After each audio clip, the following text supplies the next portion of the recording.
Hello and welcome to the first annual Premier League Mid-Season Awards here on the Sideline Sedo YouTube channel. Like and subscribe for more footy content, and let's get underway with the 2023-2024 Premier League Mid-Season Awards. So without any further ado, let's get straight into things. There are 10 categories for the 23-24 Premier League Mid-Season Awards. Match Week 19 just wrapped up, so I feel no better time to look at the stats, look at the table, and see where people rank up. As always, make sure to comment down below what you would give and who you would give the award to. Any category, feel free to sound off. There are 10, so I'll read them off really quickly. We have Player of the Season, Signing of the Season, Flop of the Season, Manager of the Season, Game of the Season, Save of the Season, Most Improved Player of the Season, Goal of the Season, Underrated Player of the Season, and WTF Moment of the Season. There's some interesting things picked out for that one, so stay tuned for that. As always, like, subscribe, and comment, and let's get into it with Player of the Season. In third place for Player of the Season, my humble opinion is William Saliba. William Saliba has been a rock at Arsenal's back. They have been incredible defensively. Second best defensive team in the league, only to Liverpool. I believe they've only conceded 18 goals in 19 matches. Not too shabby whatsoever. Less than a goal a game. He is the biggest reason for that. You remember back to last season, Saliba, he, was fantastic. He played incredible. He was a big reason Arsenal even had title push to begin with. He gets injured in European competitions, and then Arsenal's title hopes shriveled up as well. And that's a big thing about awarding Player of the Season. I think that the player who makes the biggest impact, player who has the most kind of weight to their role in their team and who's driving their team the furthest forward, that's who deserves it. So William Saliba, third place, great player, incredible center back, and has been nothing but flawless at the back. And as well, I'd like to clarify, to my knowledge, there isn't a single category where a team or a player has multiple kind of inclusions. In terms of in the same category, there might be, I think, one or two instances where there's some discrepancy and maybe somebody is, further down in the line, but Saliba in at third for Player of the Season. Next up, we have Rodri in second for Player of the Season. Rodri's suspensions show just how massive he has been for City. And obviously getting suspended isn't a good thing, and City aren't necessarily flourishing. But when Rodri's gone, you can see it. It is so evident. There might be no other team in the world where if you take a single player out, that team looks worse off than taking Rodri out of City. It's just insane. He's been incredible throughout the season. He's got a few major goals that have, really helped City push forward this season.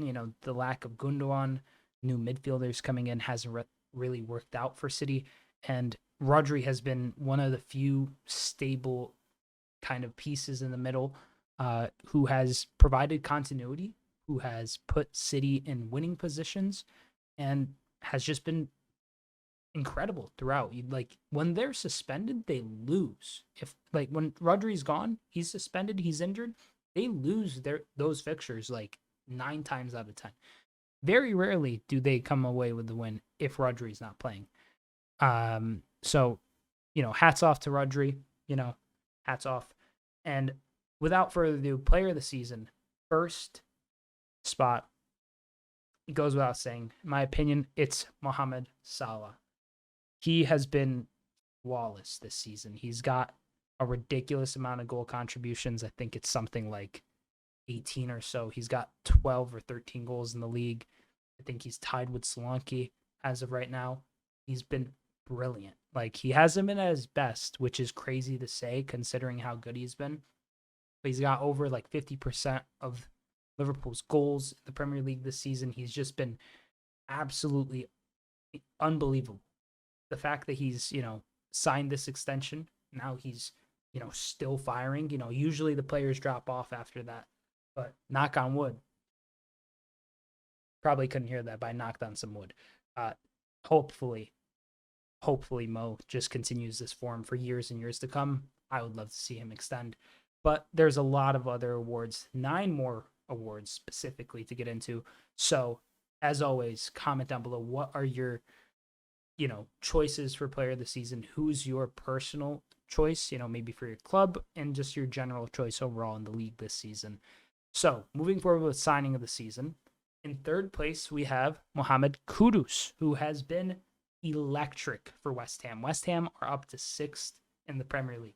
We're halfway through the season, and they're in 6th. They were in the bottom half of the table last season. And this year, they've really rounded out. They've made that Declan Rice money stretch like crazy.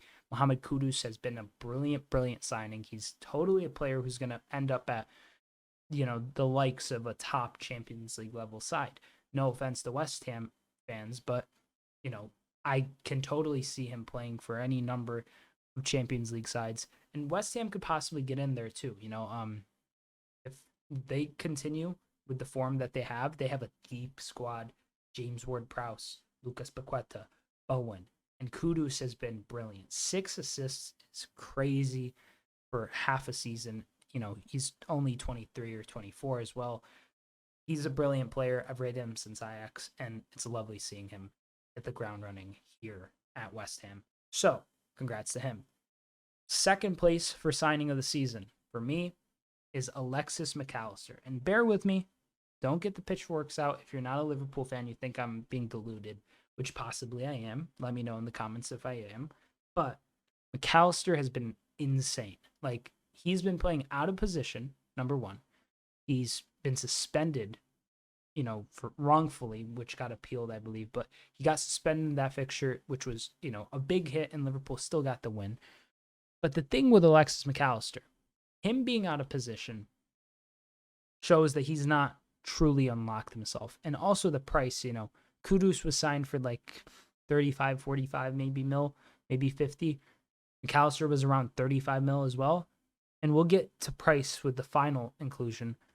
But McAllister, he's been injured for a while, and not like too long, maybe a month or so now, a few weeks.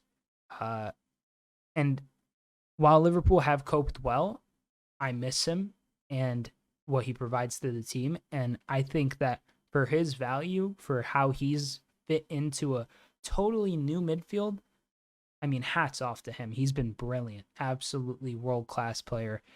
And, goal contributions aren't fantastic, but that has to do, in my opinion, with him being a lot deeper and not necessarily, being able to play in his more traditional role. Him playing as a 6 is fantastic, but so far, you could tell he's more of an 8 or a 10. And finally, signing of the season, and maybe people will be upset with this, but I think it's Declan Rice. It's got to be Declan Rice. Sure, he gave away that penalty in that loss to West Ham yesterday. But, it happens. People give away penalties. People have bad matches. But Declan Rice has totally provided Arsenal with way, way, way, way, way more solidity in the midfield than they would have had if they had signed basically anyone else. Odegaard's decent. A very tidy player. I think he can reach incredible levels. He's a fantastic midfielder. But he's very much a luxury player. You need to be able to have the proper backing to provide him, the physicality and the wherewithal to go forward and to, really flourish. He can do it a lot in part due to Declan Rice being there. Last season, you had Partey and Xhaka, and they were both defensively solid in their own ways. And Declan Rice is, I'd say, better than both of them, arguably. And he's a player who fills so many gaps in that Arsenal side. If it was Havertz and Partey, it would look way worse. Just way worse. Straight up, like 150 mil worse. So for 100 mil, him being signed, he's still very young. He's English. He fits into the side really well. There's really not much, to say other than if you are bothered by his price, I think that's fair. Maybe it's more of a potential price kind of deal where it's not like he is worth that money over the period of time he'll play for Arsenal. But right now, he isn't a 100 mil player. Some Arsenal fans think he is. You know, he had that whole kind of run back, the track back against the Liverpool, like attacking five, and that was fantastic and all. But that, you know, just because a player does something really good or really incredible for a match or two matches within a stretch of a calendar year or a stretch of a number of, you know, matches across a season, he still has some deficiencies, but without a doubt, he is a player who has totally transformed his side from like almost top to bottom in a way. It feels like single-handedly. He's been brilliant. So moving forward with flop of the season, and flop of the season, I don't want to harp on this one too long. I'll just provide my reasonings and we'll go forward because I don't want to necessarily be too negative. It is an award show after all. But Mark, you know, no offense to any of these players once again, but in third, we have Verbruggen. And Verbruggen has been, how do I say this? He has been a confusing signing at this point because Steele is still getting a lot of game time. I don't know why Steele is getting so much game time still. But it felt as if, you know, De Zerbi signed Verbruggen to develop him to eventually become the number one. And right now he's played 9 matches in the Premier League. He's got 0 clean sheets. He's conceded 14 goals or so. And, you know, conceding 14 goals in half a season as a goalie, pretty good. Conceding it in 9, pretty rough. So, you know, I don't want to harp too much on him, but he has been a very lackluster shot stopper. He's been decent at distribution. His stats seem pretty good, but his long ball pass accuracy is only like 51%. So it's really a toss-up, you know, if he's going to make that pass or not, of literally a coin. You know, it's a literal coin toss. So with what you were expecting with Robert Sanchez, and while I could put Robert Sanchez in there, Verbruggen was signed to replace Sanchez anyways. So like you replace Sanchez, who was kind of what you had, with a younger version, it feels like, who's, I don't know, maybe a little better at distribution. But yeah, next, second place for flop of the season, Mason Mount. Mason Mount suffered a pretty rough injury that's kept him out for a while now. He's, you know, rode the bench at various points. It's been a weird start to life at Manchester United for Mason Mount. And the only reason he's not first is because of the injury. You know, an injury can really just kind of cloud judgment. And I don't want to do that necessarily. But let's be real. Declan Rice has been abysmal. He's been horrible. Like, you know, he's hardly, I don't even know if he scored or assisted. It feels like one of those things that, is he even a Manchester United player anymore? I'm joking. I'm being very dramatic, obviously. But he, you know, Kobe Mainoo's starting in that midfield role. We've seen McTominay start there still. Amrabat. Mason Mount, you know, you're not starting over Bruno Fernandes. So obviously fitness is a key thing here, but I don't know if it's a fitness thing with him. He just doesn't, I don't like the fit. Straight up, I don't think many people like the fit either. And yeah, I just think all in all, it's one of those signings that it's just leaves you scratching your head, you know? But by far, someone who I almost feel like I forget is signed to this club. In my opinion, this player is the worst signing of the season by far. Like, it's not even an injury thing. But Mateus Nunes of Man City. My God, what a weird signing he has been. Honestly, now that I think about it, you could maybe even put in, what's his name? So Mount featured in 8 matches, by the way. The same number as Nunes. I don't know if Nunes has been too injured, but he hasn't looked great when he's featured. And he hasn't been trusted to fill in for Rodri in that role and to rotate him. And when he has, that hasn't been great. But Mount, though, played an 8. Nunez played an 8. And for Nunez, he's got 1 assist. Mount has 0 goals, 0 assists in 8 matches.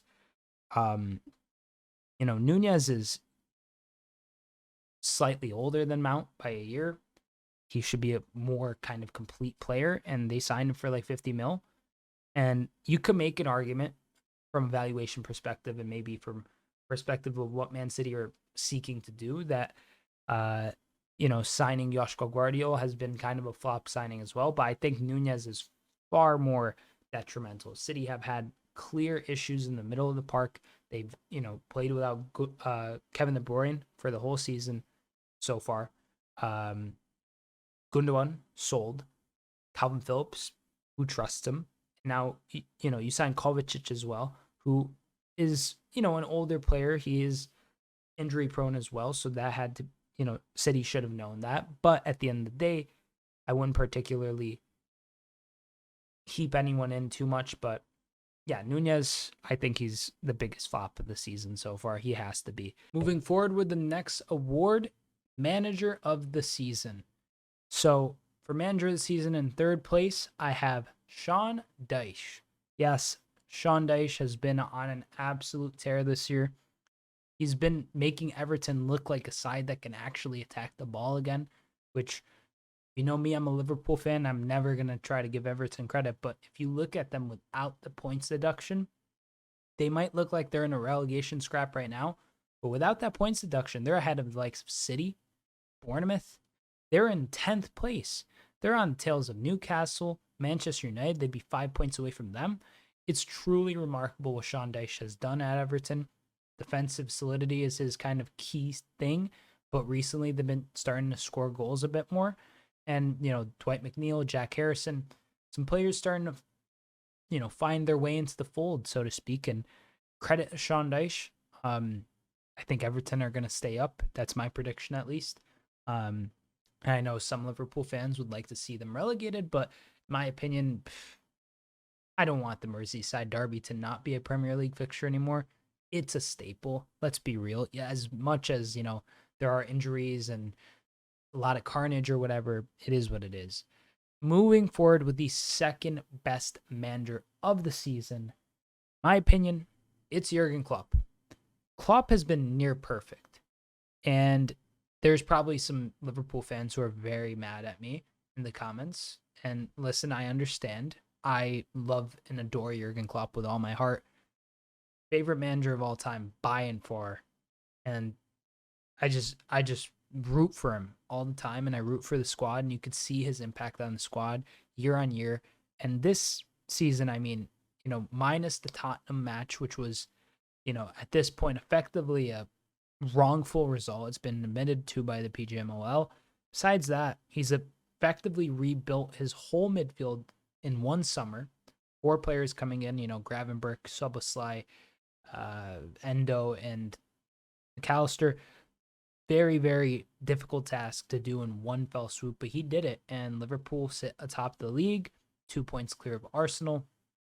No small part due to Jurgen Klopp's effort, his acumen, his general prowess as a manager. He's the best manager I've ever seen in sports, in the history of football, possibly. I don't know entirely because I haven't seen all the managers ever, but surely of the modern Premier League era, he is just such a wonderful, wonderful man to lead a club, and truly a role model for all supporters of the club. He is, I think he carries himself well as well amongst the fans, and he knows what it takes to win, and he's pure class. But there's only one person that's keeping Klopp from that top spot in first place, and it should come as no surprise. I've sung his praises high and low all season, but man, oh man, Unai Emery's got to be the most on-form coach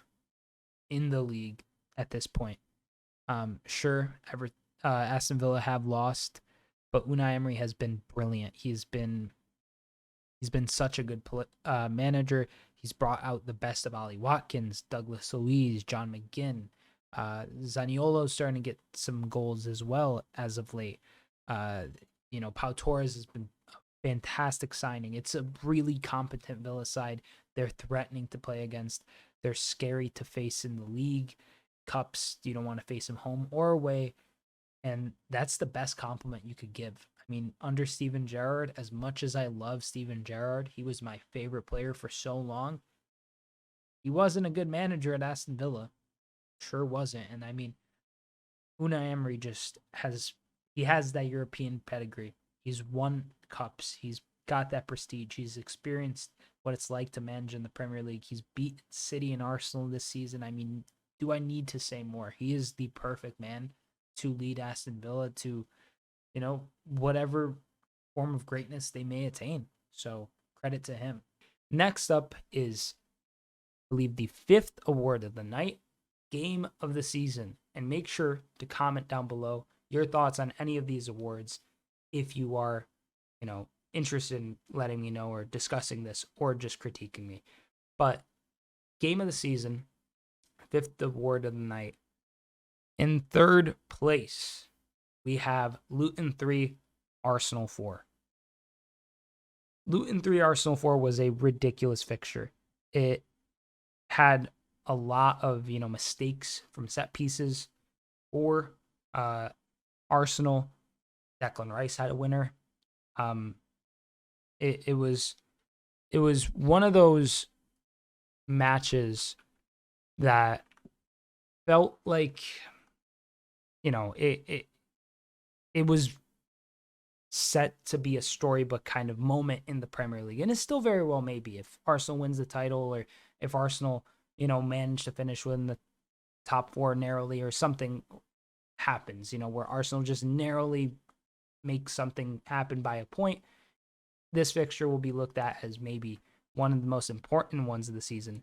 But Luton fought hard. They're a very resilient side. I've been very impressed. They, don't have necessarily maybe the star power that some sides may have, but they're really good. And Arsenal have been, a very solid side this season as well. But at the end of the day, they got the win, and it's not an easy ground to travel to whatsoever, Luton. So it was a very entertaining fixture, slightly heartbreaking for Luton, but nonetheless, it was class. Next up, in 2nd place, is Liverpool 4, Fulham 3. Another 4-3.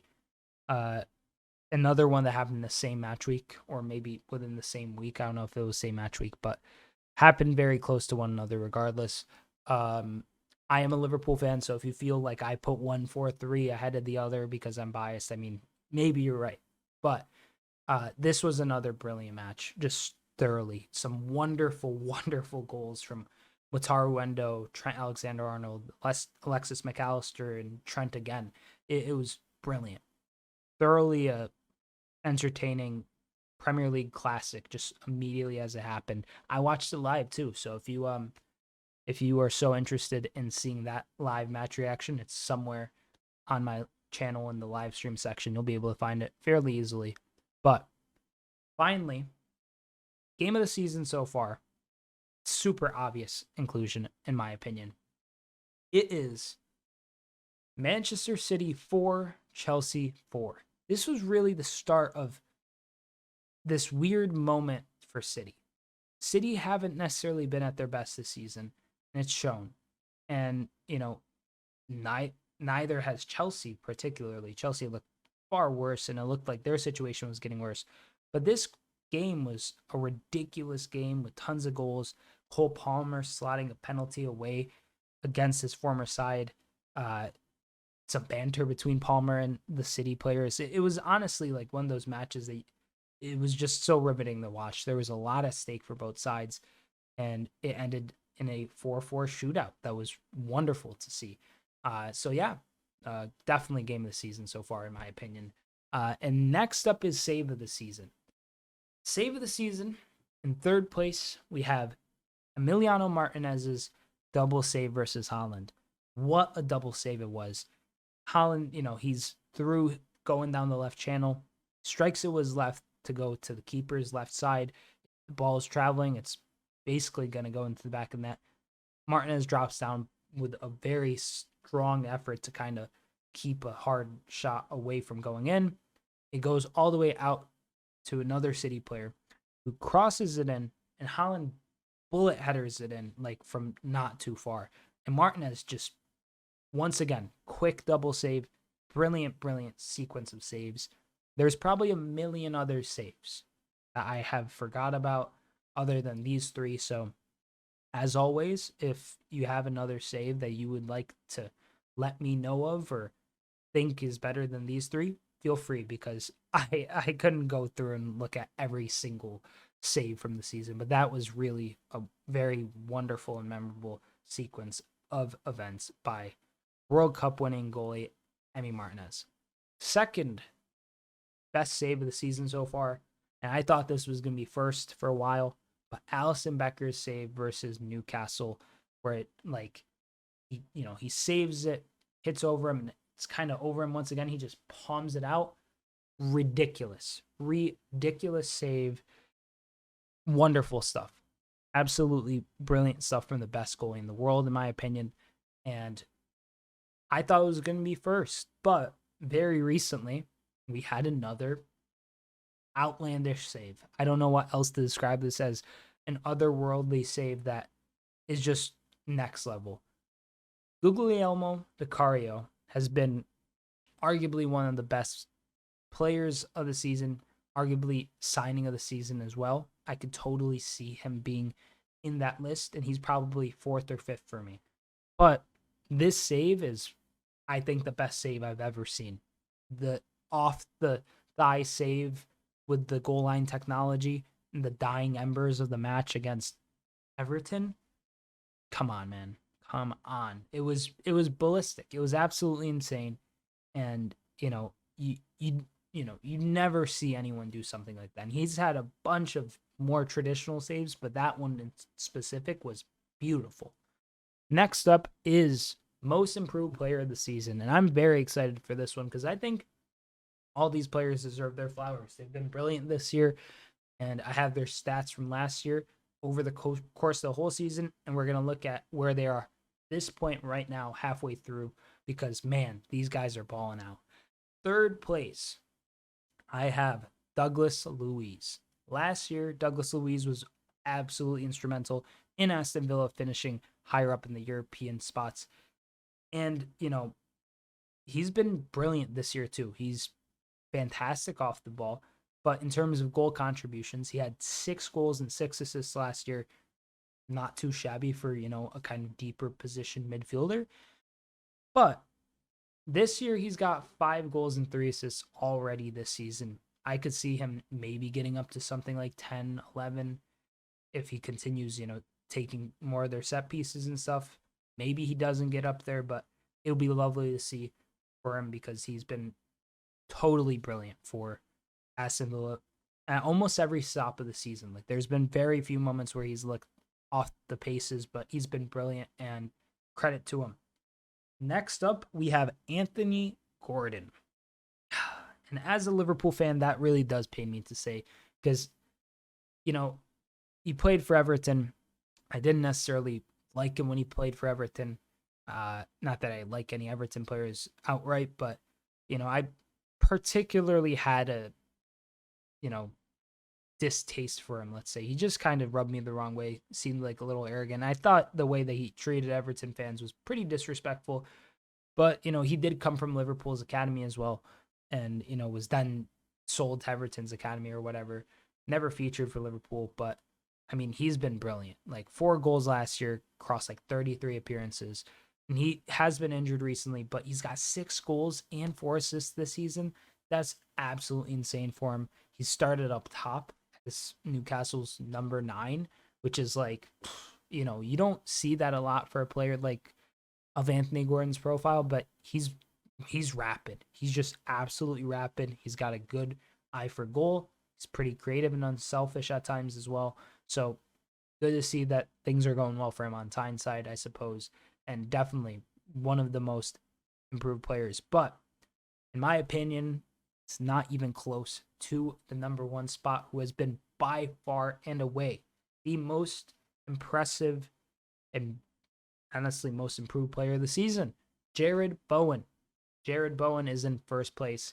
And where do I start? Once again, as I stated, West Ham, sixth place, doing lovely this season. Been very exciting. They had a kind of off season in the Premier League last year, and ended up winning the European Conference League, becoming the initial winners of it. So it's been crazy. Last year he had 6 goals and 5 assists. This year he has 11 goals and 2 assists. Get this. This is a stat to put into perspective how good he is, how clinical he's been. Jared Bowen has more goals and assists than Bukayo Saka, Gabriel Martinelli, Gabriel Jesus combined. He is crazy. He's been insane. He's brilliant. He's a phenomenal player, and yeah, I just can't get enough of him. He's top tier talent. If he doesn't get called up to the Euros, then there's literally no. It's criminally unjust for Gareth Southgate to continue managing ever, because dude's been on a tear. And next up, we have goal of the season. Goal of the season speaks for itself. Best goal of the season. And one that happened very recently, probably yesterday by the time you're seeing this, the 4-2 loss to Brighton. 4-2 win for Brighton over Spurs, I should say, was Pervis Estupiñán's wonderful, wonderful goal from range. That left-footed strike was crazy. It was a wild knuckleball. It was going top right bins, hit the post, went straight in. Vicario, as I said, one of the best goalies this season. He's never getting a hand to it. No one's getting a hand to that. That was chef's kiss. Brilliant. Brilliant goal. But what's more brilliant, in my opinion, was Alexis McAllister's strike against Fulham. That was outrageous. The technique on that. He picks it up off like a bounce too. It just looks so cool. It was like off a Tsimikas throw-in, and then Diaz gets the ball and it kind of bounces on through after somebody tries to contest it into the path of McAllister, and he just lets it rip, and it was crazy. But I know I'm a Liverpool fan, but goes without saying, goal of the season by far, Alejandro Garnacho's bicycle against Everton. Better than Rooney's. I said it. It's better than Rooney's. He laced it better. It was better placed. He hit into the side of the net. It was insane how wildly good of a bicycle it was. And yeah, Garnacho's looked good this season for United, seemingly growing into a more explosive and dynamic winger. And wonderful goal. Probably gonna be nominated, or at least nominated, maybe win the Puskás. I can't think of more goals better in the last calendar year, so credit to him. And finally, yeah. So we have 2 more. I thought it was the last one, but second to last one, underrated player of the season. Third place, and this inclusion might be a little weird, and let me know who your underrated player of the season is in the comments down below. But my pick, I know they're not necessarily clear, but every time I've seen him play, he's looked really good. Ross Barkley. Listen, Ross Barkley only has a goal and an assist for Luton, but every time I see this man play, he plays like with the drive and tenacity of a center defensive mid. You would never think he played as a cam. You would never think that he was a cam, and he was more of just a traditional center mid or a DM. That is something that happens with players' age. But Barkley's only 30. He hasn't really featured a lot in several years because of injury, but he's been fantastic for Luton off the ball. Probably one of their more important players. One of the few players with actual Premier League experience in their side as well. In my opinion, to be quite honest with you, if things kind of continue for Luton on an upward trajectory and they could be, in a position where they escape the relegation zone come May, Ross Barkley will be a big part of that. And man, it would be quite a Cinderella story for him and for Luton as well. Second place for underrated player of the season. Pedro Porro. Tottenham fans are probably like, what do you mean underrated? He's fantastic. And listen, Spurs started off fantastic. They were scoring goals for fun. They were beating sides for fun. People were touting them as title contenders. I don't think anyone had them as favorites. Obviously, the Madison injury hurts a lot and is a big reason. I know if you are upset with no Madison in the list, I'll take this moment right now to just say this. James Madison was the best player in the league up until he got injured, but he only played like 9 matches. I don't know. It doesn't feel really all that right to put somebody in there that's, while he has been fantastic, and I know I put him out, Madison, we'll see how he is after the injury. It depends on how Spurs get on. You would imagine he's still fine because he is just a goal contribution machine. But at the end of the day, Pedro Porro has to get his flowers here. I got to give some time to him.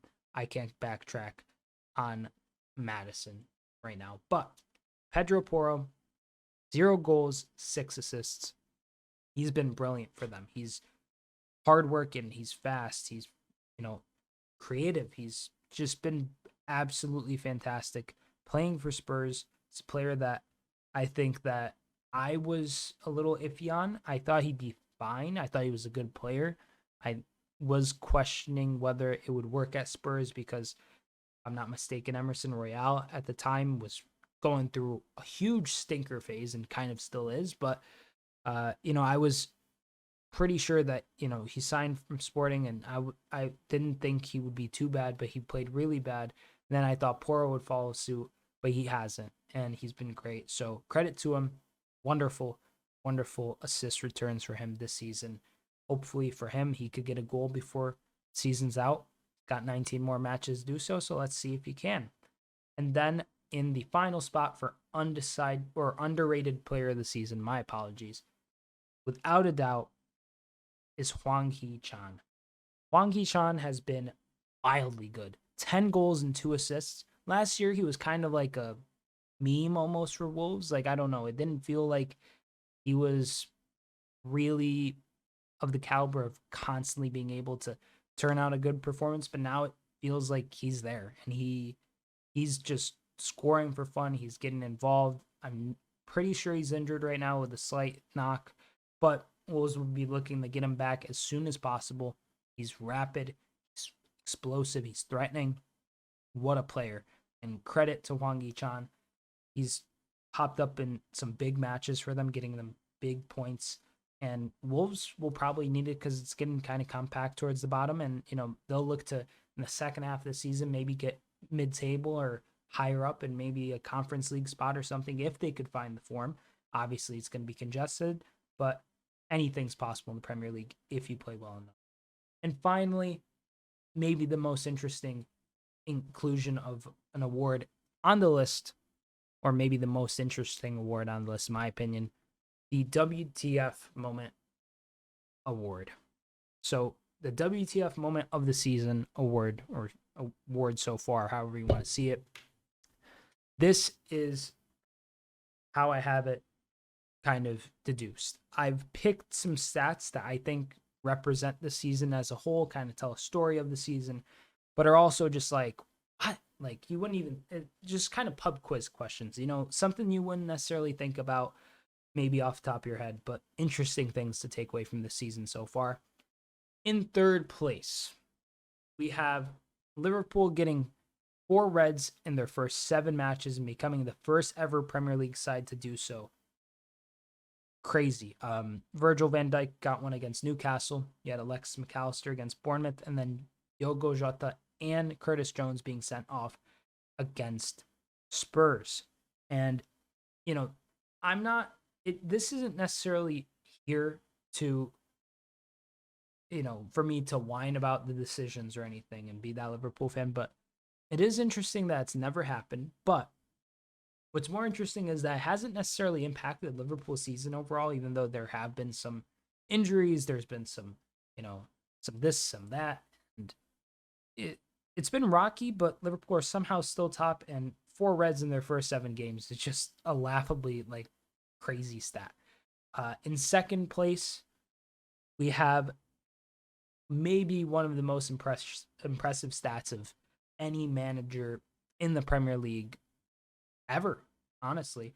Uh, Roy Hodgson, in his final year of managing in the Premier League, has become the first ever Premier League manager to get 5 successive wins against Manchester United at Old Trafford in the Premier League. He has been wonderful. He's gotten 3 wins and 2 draws in his 5 last matches against Man United at Old Trafford. And what a manager Roy Hodgson is. He's getting a tune out of his players at Crystal Palace now. Maybe the results aren't necessarily going their way, but they're playing really good football. I think they've been very impressive. They got that draw against City, which was really good to see for them and for the title race as a whole. But wonderful stuff from Roy Hodgson, and just a legend of the game, living legend, truly. And finally, first, the most WTF moment of the season so far has to be Newcastle 8, Sheffield United 0. This scoreline made my head kind of twitch for a bit when I saw it. Not because of the scoreline. 8 different goal scorers in a match? Are you joking? Like, that doesn't happen. That is crazy. And I don't have a list of all the goal scorers right here because I was running out of space on my sheet of paper. But it was a brilliant performance from Newcastle, and Sheffield was battered, and it's kind of interesting seeing it now halfway through the season. Newcastle's had a huge injury crisis. They've been struggling after that, and Sheffield has been just kind of rotten all season, and have sacked their manager. But they didn't sack him after the 8-0. They did not sack him after the 8-0. So there's all that. But yeah, as always, if you made it this far, I genuinely appreciate you watching the video. Like it if you enjoyed, and subscribe if you're new. Make sure to comment down below for your picks on any number of these awards. There's 10 awards, so go through. You could do 1, 2, 3, 5, 10, however many you want to do. Fine by me. Thank you so much for watching. Hope you enjoyed, and honestly, genuinely appreciate it. All the support recently has been great, especially in the live streams. So I will be live doing watch-alongs, not this weekend, but hopefully in the next couple weekends to come, because New Year's Eve and such, New Year's Day is always a kind of tumultuous time. So hopefully everyone's doing well for this end of the year and the end of the holiday season. And as always, thank you for watching once again. Happy New Year's, and hope you enjoyed the Midseason Awards, the first ever annual Midseason Awards for the Sideline Sedo YouTube channel. Thank you so much. I'm Sideline Sedo. Hope you enjoyed watching. Peace.